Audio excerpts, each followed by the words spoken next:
आप सभी को मेरा नमस्कार। जिंदगी जीना आसान नहीं होता, बिना संघर्ष के कोई महान नहीं होता। जब तक ना पड़े हथौड़े की चोट पत्थर पर, जब तक ना पड़े हथौड़े की चोट पत्थर पर, तब तक पत्थर भी भगवान नहीं होता।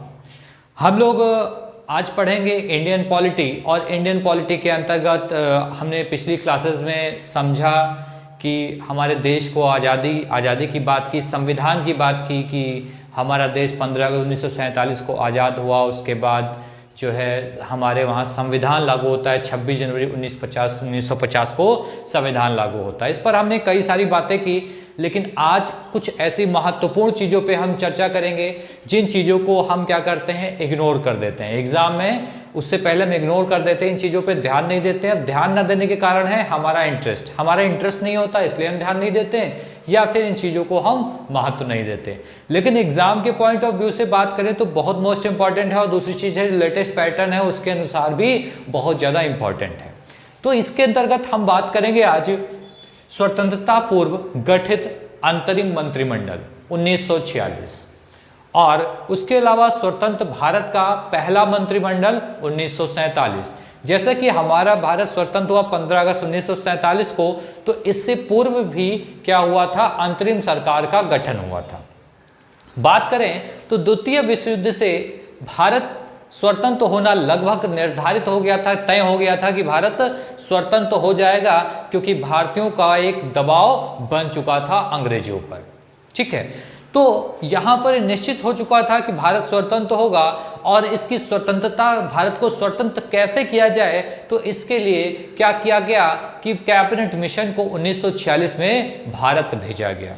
1946 में कैबिनेट मिशन भारत आता है, और वो क्या कराता है, चुनाव करवाता है, जिसमें कांग्रेस और मुस्लिम लीग दोनों हिस्सा लेते हैं, जिसमें कांग्रेस को 69 सीटें प्राप्त होती हैं, और एक तरीके से कांग्रेस को इतनी अधिक सीटें प्राप्त होती हैं। तो यहाँ पर क्या होता है, पहले तो मुस्लिम लीग इस मंत्रिमंडल में शामिल नहीं होता है, लेकिन 26 अक्टूबर 1946 को मुस्लिम लीग भी इसमें सम्मिलित हो जाता है, और 2 सितंबर 1946 को अंतरिम सरकार का गठन होता है, जो 15 अगस्त 1947 तक अस्तित्व में रहता है। अंतरिम सरकार की बात करें तो इसकी कार्यकारी जो शाखा थी, उसका एक तरीके से उसका अध्यक्ष कौन होता था, वायसराय होता था, वायसराय। तो इस जो सदस्य थे, इनका अध्यक्ष कौन हुआ, वायसराय हुआ, और उपाध्यक्ष किसे बनाया गया, पंडित जवाहरलाल नेहरू को बनाया गया।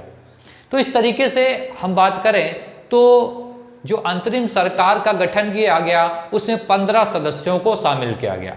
15 सदस्यों को जो शामिल किया गया, उनमें से 2 ब्रिटेन के थे और बाकी भारतीय थे।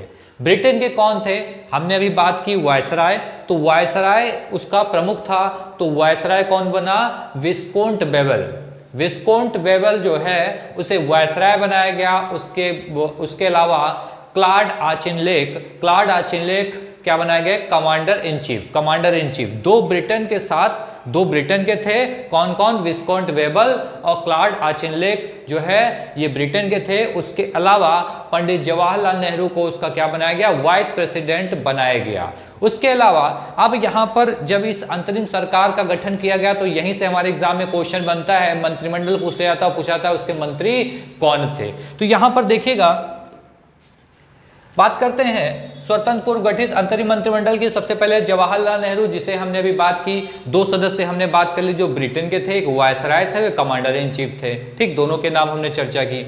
उसके अलावा बात करें जवाहरलाल नेहरू, जिसे वाइस प्रेसिडेंट बनाया गया, उपाध्यक्ष बनाया गया। तो जवाहरलाल नेहरू को जो विभाग मिला, मंत्रालय का विभाग मिला,